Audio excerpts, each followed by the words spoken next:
정치권 소식 발빠르게 전달해드립니다. 정치 파발마.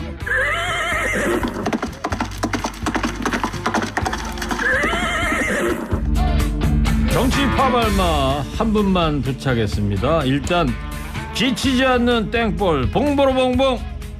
봉봉봉은 지금 막 들어오고 있습니다. 네, 자 봉보로봉 교수가 스튜디오 문을 열고 헉헉거리면서 입장을 하고 있습니다. 네.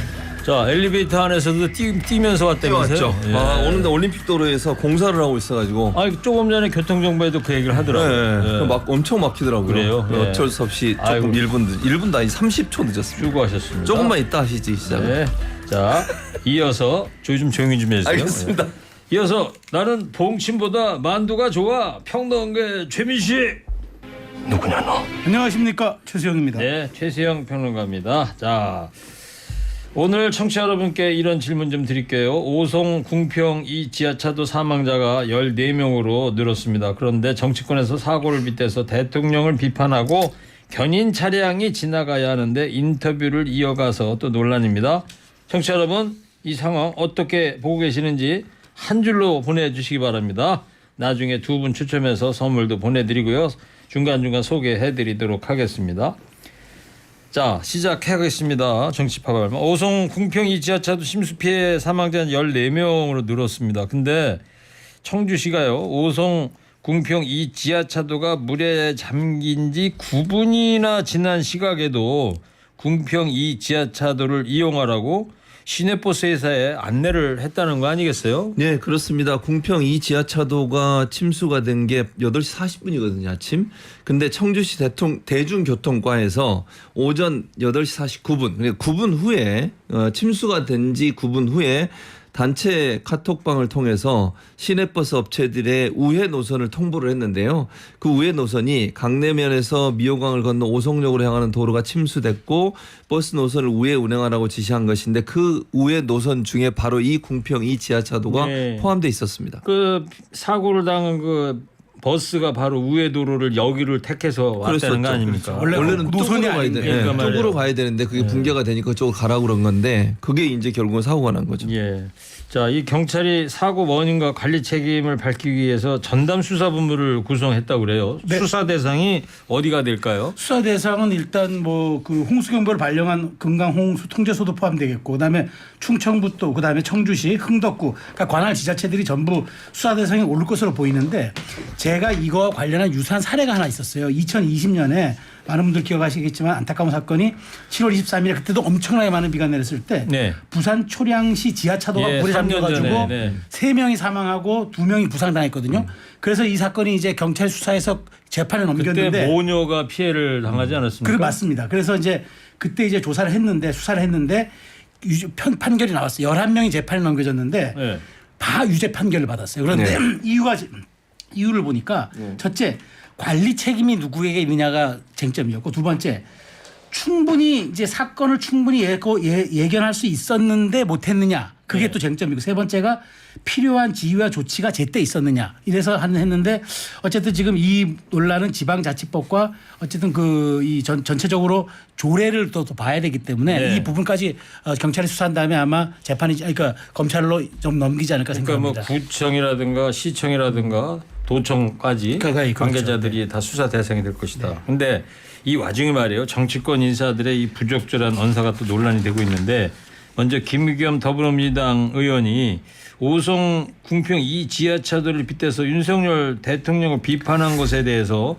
어제 보니까 사과를 했더라고요. 네, 맞습니다. 저도 이 발언 보고 좀 놀랐는데, 왜냐하면 윤석열 대통령 우크라이나 방문 비판 민주당 공동성명 기자회견 직후 이제 기자들을 좀 만나가지고 윤 대통령의 행동과 말은 우리 조국과 민족의 운명을 궁평 지하차도로 밀어넣는 것과 마찬가지라고 했는데, 아니 아무리 뭐 대통령을 비판하고 싶고 정쟁화하고 싶어도 그렇지 그 궁평 지하차도는 이제 국민의 마음에 굉장히 아픈 상처로 지금 자리매김한 그 장소 이거 비극의 현장인데 여기를 얘기했다. 그래서 정말 그 비판이 이르니까 김 의원이 이제 SNS에다가 정말 정책의 위험성을 강조하려고 했는데 유가족들의 마음을 내가 잘 헤아리지 못했다고 바로 사과를 했습니다. 그렇지만 정말 정치인의 말과 그런 메시지가 얼마나 중요한지를 다시 한번 일깨워주는 계기였습니다. 알겠습니다. 또 저는 그 YTN 돌발 영상을 통해서 봤었는데 원희룡 국토부 장관이 인터뷰를 한단 말이에요. 네. 그 지하차도 입구에서. 근데 여기 견인 차량 지나가니까 자리 좀 비켜주세요 했는데 여기에서 이제 잘 네. 비켜주잖아요. 이게 또 논란이 되고 있지 않습니까? 예, 맞습니다. 지금 말씀하신 대로인데요. YTN뿐만 CBS 유튜브 채널도 보도를 했는데 원 장관이 기자들에게 인터뷰에 사고 현장 인근 도로 가운데에 딱 씁니다.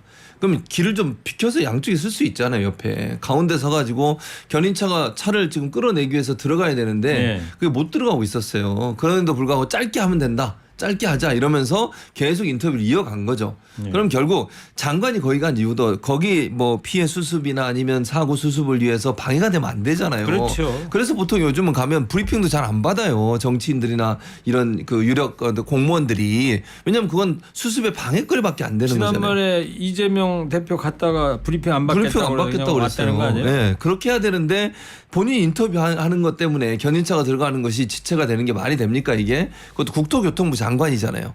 대단히 부적절하다는 비판이 일고 있습니다. 네, 논란이 이제 이니까 국토부하고 원 장관이 이제 해명은 했어요. 뭐라 그랬어요? 네, 원장을 뭐라 해명했냐면 내가 이제 그쪽으로 가고 있는데 기자들이 자꾸 질문하니까 좀 짧게 하자라고 해서 짧게 하자고 한 거지 차가 들어오는 것을 인지하고도 내가 짧게 하자 그 소리가 아니었고 기자들 보고 어쨌든 브리핑 내 기자회견은 좀 짧게 하자고 얘기한 그거고 그다음에 현장 상황이 너무 혼란스러웠고 정신이 없었는데 어쨌든 맨 뒤에서 그래도 국토교통부 공무원이 이제 아유 장관님 뭐 그 이제 차가 들어옵니다 하니까 얼른 비켜 섰다는 얘기인데 네. 사실 저도 그 영상을 둘러보고 오전에 방송 하나 했는데 혼란스럽긴 하더라고요. 그런데 과연 이제 그걸 제대로 인지하지 못했느냐 그 논란이 있을 수가 있는데 저는 그겁니다. 그래도 현장 사고 현장이라서 최소한 저는 현장에 그러니까 말하자면은 조금 피해를 끼치지 않는 선에서 국토교통부 장관이 현장 지휘를 했어야 한다. 그건 동의합니다. 네. 참 저도 그 화면 보면서 제가 뭐 방송 기자 했던 사람이라 네. 그 현장에서 마이크 대고 인터뷰하는 게 뭐 제 일 중에 하나였는데 저 같으면은 만약 원 장관이 해명대로 못 알아들었다 그랬다 치더라도 그 마이크를 들이민 방송 기자가 들렸을 거 아니에요. 네. 아 잠깐 이쪽으로 와서 그렇죠. 합시다. 예. 이렇게 뺐어야 되지 그렇죠. 않을까 좀 예. 아쉬움이 있더라고요. 그런 상황에서. 예. 자 그리고 두 분은 저 김미겸 더불어민주당 의원 원희룡 국토부 장관 이거 어떻게 보세요 논란을? 아니 둘 다 문제가 있죠. 그러니까 김민건 의원도 그냥 아니 그 기자회견 하고 왔으면 될 걸 괜히 거기서 한마디를 해가지고 이제 또 논란이 되잖아요. 그러니까 이해는 해요. 그러니까 비판할 수 있잖아요. 근데 비판할 수 있는데 그렇다 하더라도 그 아픈 상처 그 유가족들이 들으면 얼마나 또 그게 상처가 되겠습니까? 그런 정무적 판단이 안 들어가면 안 돼요. 뭘 말을 하더라도 비판하는 거를 누가 말하는 거 아니잖아요. 비판을 잘 하고 대신 그것 때문에 다른 사람의 피해를 보는 일은 없어야 된다는 거죠. 비율을 적절하게 해야 되는데 그렇지 못한 부분 분명히 잘못됐고요. 원장관도 마찬가지예요. 이런 일이 있었으면 뭐 인지 못했다 나는 상관없다 이렇게만 얘기하지 말고 그래도 어쨌든 국민들 보는데 장관 주무장관이 그렇게 하지 못한 부분에 대해서 미안합니다. 사과를 하는 게 맞지. 이거 그냥 나는 잘 몰랐다 안 들렸다 이렇게 해서 넘어간다고 하는 것이 국민들이 볼 때 그럼 장관으로서 바른 대답인가 하는 부분에서는 상당히 비판적인 입장이 많이 나올 거라고 생각합니다. 저도 이 두 분에 대해서 뭐 말씀을 다 주셨으니까 저기 그 중원 부원은 하지 않겠습니다만 이런 비극의 현장이 생기거나 미중미의 재난이 발생하면요 정치인들은 입을 닫아야 돼요. 그러니까 말보다는 차라리 현장에 가가지고 삽을 하나 들고 뭐 좀 복구를 돕든가 하는 게 낫지 괜한 말로써 국민의 상처를 위무한답시고 하다가 정말 사고칩니다. 그러니까 네. 말을 아끼는 게 필요합니다. 그리고 홍준표 대구시장도 15일 날 집중호우가 내리던 날인데 골프 치러 가서 논란이었어요. 김기현 국민의힘 대표가 오늘 보니까 뭐 진상조사를 지시했더라고요. 네, 네. 이 1, 사건은- 2위 채소도 뭐 검토해라 뭐 이렇게 돼 있어요. 네, 뭐 이 사건 짧게 말씀드리면 어쨌든 호우가 내리던 날 대구는 그런 뭐 사고가 일어나진 않았지만 홍 시장이 그날 이제 집중호우가 내려서 경상북도 예천에 이렇게 피해를 보던 날 골프를 치러 갔거든요. 갔다가 비가 하도 세서 이제 중단하고 왔는데 이제 이게 문제가 되니까 내가 그 대구시 공무원들의 우리 그런 상황이 아니었기 때문에 주말에 휴일에 골프 치는 게 무슨 상관이냐라고 이제 얘기했던 게 논란이 된 건데요. 예. 어쨌든 이분이 대선 후보를 지냈고 그 예전에 여당 대표도 지냈던 분 아닙니까? 그래서 과연 이런 무책임한 발언이 말이 되느냐 해서 이제 비난이 일고 당에서도 이래서는 안 된다 해서 김기현 대표가 당무감사 지시 이제 진상조사 지시하고 바로 당무감사를 요청하거나 아니면은 심하면 곧바로 윤리기유 제소까지 하겠다 강력한 의지를 밝혀서 어쨌든 홍 시장은 이번 그 또 이 설화로 또 곤욕을 좀 치를 것 같다는 생각이 듭니다. 알겠습니다. 자, 이번에 오송 지하차도 사고와 관련한 정치권 태도를 보면서 청취자 여러분들 어떤 생각 들고 계신지 문자 몇 분 소개합니다. 책임지는 모습을 보고 싶어요. 뭐가 중요한디? 누군가에게는 20초가 짧지만 누군가에겐 생명이 오가는 시간입니다. 지금까지 보도된 내용으로 보면 인재라고 봅니다. 정치인들은 제발 국민의 아픈 상처에 소금 뿌리는 언행을 삼가길 바랍니다.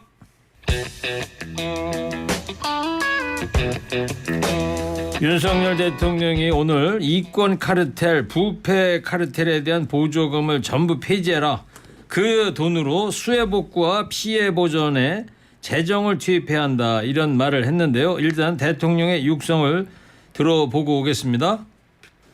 국민의 혈세는 재난으로 인한 국민의 눈물을 닦아드리는데 적극적으로 사용되어야 합니다. 이권 카르텔, 부패 카르텔에 대한 보조금을 전부 폐지하고 그 재원으로 수해 복구와 피해 보전에 재정을 투입해야 됩니다.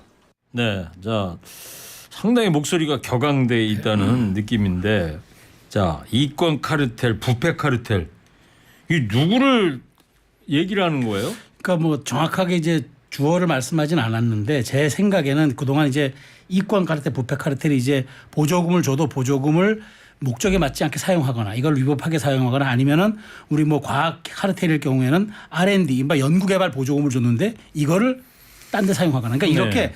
목적과 방향에 맞지 않은 돈들은 바로 회수하거나 이걸 근절해서 이거를 이제 말하자면 지금 고통 겪고 있는 국민들에게 돌려줘야 한다는 말씀을 그런 취지의 말씀하신 것 같은데. 그러니까 전부 폐지하자 이런 얘기를 합니다. 그렇죠. 그래서 이제 그러니까 보조금을 받는 분들이나 단체들이 많이 있잖아요. 많이 있잖아요. 그래서 저도 시민단체라든가. 그렇죠. 예. 예. 그래서 저도 이제 이게 잘못 들으면은 이제 그 대통령의 말씀의 취지는 알겠는데 왜냐하면 뭐 목적과 달리 사용된 돈들은 바로 환수해서 국민의 세금이 제대로 쓰여져야 되니까 빨리 이게 민생 현장으로 가도록 해야 된다 말씀의 취지는 좋은데 잘못 들으면은 모든 보조금을 폐지하자라는 예. 소리로 또 들릴 수가 있어서 아무리 좀 급한 마음이시라도 이런 부분들은 조금 좀 말하자면 정확하게 예. 좀 정제된 좀 워딩이 나갔으면 좋겠다. 왜냐하면 들으시는 분들이 혼란할 수 있겠다는 생각이 좀 들어요. 목적은 저도 알겠습니다. 예. 어제 그 예천 현장을 방문했다 오지 않았습니까? 네. 그래서 보면은 그 국민들한테 이런 얘기를 했어요. 완전히 이 정부에서 다 피해 복구해주겠다 이런 얘기를 하고 이제 올라와서 오늘 이런 얘기를 한 것 같은데 이제 예산은 좀 부족하니까 그렇죠. 대신 보조금을 다 폐지해서 그 돈을 갖다가 이번 수해 복구에 쓰겠다 이런 입장인데 이준석 전 국민의힘 대표가 이런 얘기를 했어요. 오늘 SNS에다. 대통령한테 그런 조언을 한 참모가 있을 텐데 그 참모는 면직돼야 마땅하다. 이런 주장을 하는데 네, 무슨 그런 주장을 했죠. 어떻게 이해를 해야 됩니까? 그러니까 이제 이준석 전 대표는 두 가지 이유를 댔어요. 저도 뭐 이 말에 동의하는데요. 이권 카르텔은 정치적 용어고 수해 복구는 절박한 현안이다.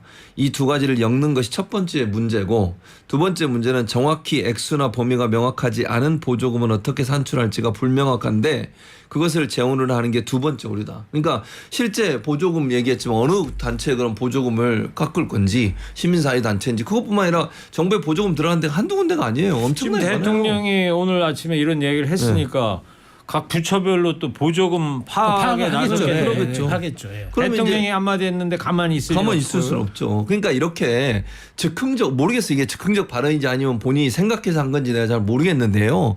이렇게 막 본인이 이런 얘기를 하는 것이 과연 문제 해결에 도움이 되겠습니까? 지금 현재 논란이 되고 있는 것은 사고의 원인이 되고 있는 것은 제대로 대응하지 못하고 인재가 발생해서 안타까운 목숨을 잃은 그런 사고잖아요. 그러면 이 사안을 어떻게 잘 해결할지에 대해서 얘기를 해야 될 텐데 카르텔 얘기를 또 해요.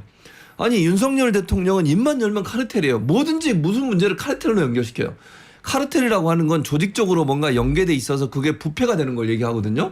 근데 모든 교육도 카르텔, 지금 사고도 카르텔이 돼버려 이러면 사고가 난 것을 해결하기 위해서 그러면 뭐 보조금 준 거 그것도 다 카르텔이다. 네. 그럼 지금까지 보조금 준 게 다 카르텔입니까?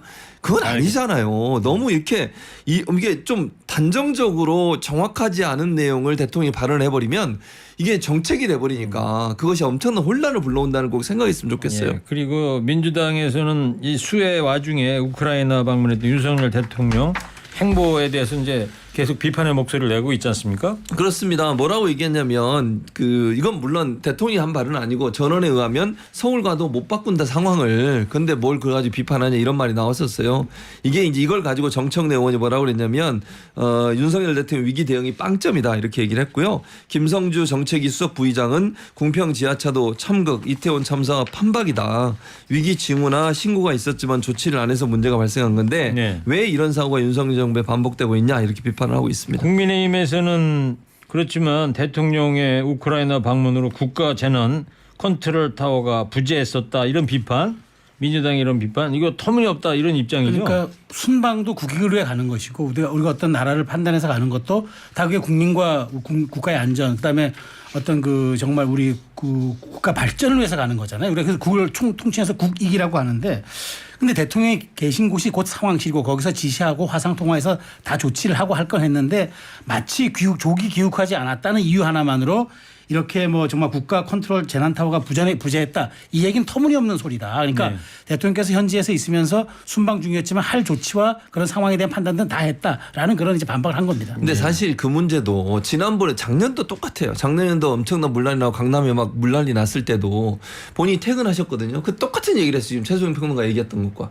자기가 있는 곳이 컨트롤 타워다. 아니 그러려면 중앙재난안전대책본부를 왜 만들고 벙커는 왜 만듭니까? 아니 대통령 아무데나 있으면 되잖아요. 그러면 만약에 사고 나도 네. 그건 말이 안 되는 아니, 거예요. 그거는 이제 그러니까 좀 그런 주장을 하면 안 된다고 지난해 저는 하는 상황이 보고요. 다른 게 어쨌든 지금은 1호기 안에서도 화상회의로 주제를 했고 정확하게 화상회의를 통해서 재난 중대본에다가도 구체적인 지시를 했기 때문에 지난 그 집에 갔다와는 좀 상황이 다른 아니 거죠. 그리고 우크라이나 방문이 반드시 그때 필요한 상황이 아니라고 저는 생각해요. 우리 이미 침수가 되고 물론 사망 사고까지는 안 났지만 침수가 되고 있다는 게 다 알려지고 있는 상황이었고 그렇다면 귀국을 해야지. 그 우크라이나를 왜 갑니까? 아니 그러니까 우크라이나를 본인이 안 간다고 해서 문제가 발생하거나 아니면 큰 뭐 외교간에 갈등이 생기는 것도 아니잖아요. 네, 자, 요거 반론 그러니까 짧게 한번. 저는 그 판단은 정말 저는 그 고도의 정치적인 판단이기 때문에 거기에 대해서 말하자면 안 온 것 때문에 문제가 생겼다 예. 이렇게 얘기하는 건 좀 알겠습니다. 곤란하다고 자, 생각합니다. 거기까지 하고요. 그리고 이제 김건희 여사의 리투아니아 거기 수도 이름이 뉴스빌? 뉴스빌? 뉴스빌이었나요? 예. 뭐 그런 것 같습니다. 빌뉴스인가요? 뉴스인가 뉴스. 거기에서 명품 매장 방문한 논란 또 계속 사그라들지 않고 있는데 근데 대통령실에서 이 일은 이제 언급 안 하겠다 이렇게 얘기를 했는데요. 네, 그렇습니다. 대통령실 핵심 관계자가 17일 오후 용산 대통령실에서 기자들과 만나서 김 여사의 쇼핑 논란 관련 질문에 답을 했는데 과거에 줄리라든지 청담동 술자리라든지 여야 간의 정쟁화됐다. 팩트를 갖고 이야기를 해도 그 자체가 정쟁의 소지가 될 가능성이 크기 때문에 정쟁의 소재로 만들지 않는 게 나을 것 같다라면서 언급을 안 하겠다고 어떻게 보세요? 말이 안 되는 거죠. 아니, 자 보세요. 대통령 부인이 일단 첫째는 가장 큰 문제는 대통령 부인이 그런 명품 소위 샵이라고 하는 걸 5군데를 다녔다는 거 아니겠습니까? 근데 그 5군데 갔는데 호객행위 때문에 들어갔다는 말이 상식적으로 이건 도저히 납득이 안 되는 얘기예요. 아니 최수영 평론가도 청와대에 있었잖아요. 근무했잖아요. 경호를 그렇게 해요? 아니 호객행위하면 막 들어가야 아무데나 대통령 부인이 미리 가서 안전한지 보고 그리고 안전하다고 했을 때 들어가는 거예요. 호객행위 한다고 들어간다는 게 말이 되냐는 거예요. 그리고 미리 다 갈 때를 정하고 다 약속해놓고 갑니다. 대통령 부인 정도 되면. 아니 그렇게 경우가 중요한 거잖아요. 그런데 그거를 호객행위 때문에 들어가 5군데를 갔다? 그리고 아무것도 안 샀으니까 문제가 없다? 네. 이게 과연 말이 되냐는 거예요. 아니 국가 예산으로 순방을 갔으면 열심히 국익을 위해서 일을 해야지. 지금 사적인 일에 명품샵 갈 시간 있어요? 뭐 그 제가 보기에도 말하자면은 대통령 부인도 사적인 행동을 할 수가 있죠. 근데 이제 그게 그 위법하지 않으면 가능한데 사실 근데 이게 온당했느냐 여부는 제가 사실 정서적으로 논란은 돼요. 그런데 해명을 한 거 보면 저도 약간 납득하기는 어려워요. 그거 말하자면은 호객행위 때 이렇게 들어갔다거나 지금 그래서 여기에 대해서는 저는 조금 더 국민이 납득할 만한 걸 설득하는 게 저는 공직자의 의무인데 네, 김병민 얘기하지 않겠다. 그렇게 국민의힘 최고위원이 김건희 여사가 들어가긴 들어왔는데 명품관에 들어가긴 갔는데 사지는 않았다 물건을. 예. 이런 얘기를 했어요. 글쎄, 그 저는 대통령실 발표가 그러니까 아마 믿는 것 같은데 모르겠습니다. 사실 여기 대해서 확인할 수 있는 방법은 없어요. 그런데 대통령실에서 저는 공식적으로 뭐 물건 구매한 건 없고 그 다음날 가서 넥타이 핀 하나 사갔던 것에 불과하다고 하니 저는 예. 말을 액면대로 믿을 수밖에 없고 아마 김병민 최고위원도 그런 측면에서 얘기를 하지 않았나 그렇게 생각이 네, 듭니다. 여기까지 듣고요. 자, 오송 지하차도 사고 관련한 정치권 태도 보면서 청취자 여러분들 생각 몇 분만 더 소개합니다. 정치하시는 분들 어느 것이 먼저인지 좀 생각 좀 하세요. 또 지하차도 차단을 디지털 시스템화해야 합니다. 이거 괜찮은 예방책 같네요. 본인들 생각만 하는 정치인들, 국민들 좀 생각하세요. 비는 계속 내리고 있어요. 자, 지금 더불어민주당이 불체포 특권 포기와 관련해서 오늘 총의를 모은다고 하는데요. 어떻게 될까요? 최진봉 교수님. 그러니까 지금 현재는 아직까지는 얘기가 안 되는데 지금 언론의 하나의 보도를 보면 논란이 예상된다고만 나와 있어요. 그래서 뭐 모르겠습니다. 정확히 지금 의원들의 생각이 다 다르기 때문에 의원총회 같은 게 예정이 돼 있나요? 네, 의원총회를 하는 거죠. 예. 그러니까 의원총회를 하는데 의원총회 주요 안건 중에 하나가 불체포 특권을 내려놓는 것에 대해서 이걸 당론으로 결정할 거냐 말 거냐. 네. 지난번에도 혁신위에서 내놓는 1호 사안 아닙니까 그렇죠. 이게? 그래서 박광원 원내대표가 간곡하게 요청을 했어요. 근데도 이제 다 의원들이 일부가 반대를 하는 바람에 예. 당론으로는 채택을 못했거든요. 그래서 31명만 지금 자기들이 자발적으로 한 어떻게 건데 될 것 같아요? 저는 뭐 그 상태가 당론으로 계속 모을 것 같아요? 어렵지 않을까라는 생각이 들어요. 왜냐하면 이게 대표도 이미 안 하겠다고 해서 불체포 특권 자기는 포기하겠다고 얘기를 했으니까요. 또 원내대표도 간절히 요구를 했는데도 불구하고 의원들이 이런 반응을 나오면 강제화 시킬 수는 없어요. 당론이라고 하는 것도. 그러니까 본인들 한두 명이라도 반대하면 그걸 당론을 할 수는 없고 자발적으로 하는 걸로 갈 수밖에 없다고 저는 보거든요. 헌법에 보장된 권리를 의원이 안 하겠다고 하는데 당에서 당신 왜 그래 해? 이렇게 얘기할 수는 없는 거잖아요. 예. 그리고 지난번 집중호우로 연기가 됐었던 이재명 대표하고 이낙연 전 대표 만찬이 내일로 다시 19일 이죠. 잡혔다고 그래요? 네, 네, 네. 예, 어떨 것 같아요?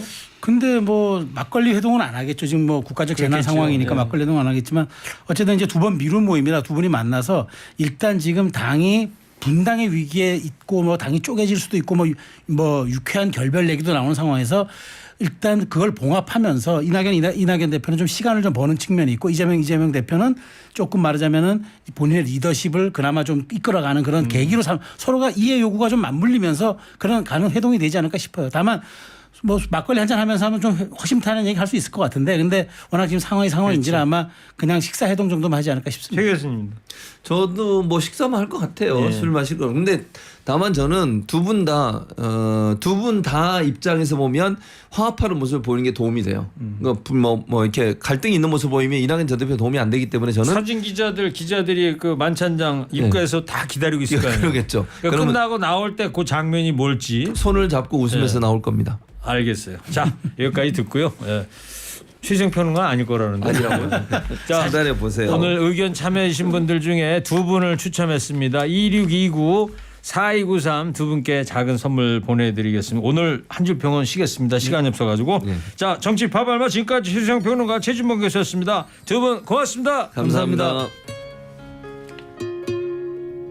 조수경 친구. 김현우 PD가 두 분을 위해서 선곡했답니다. 두 분이 66 말기 친구잖아요, 그죠? 예. 싸우지 마세요, 밖에 나가면. 안 예. 싸웁니다.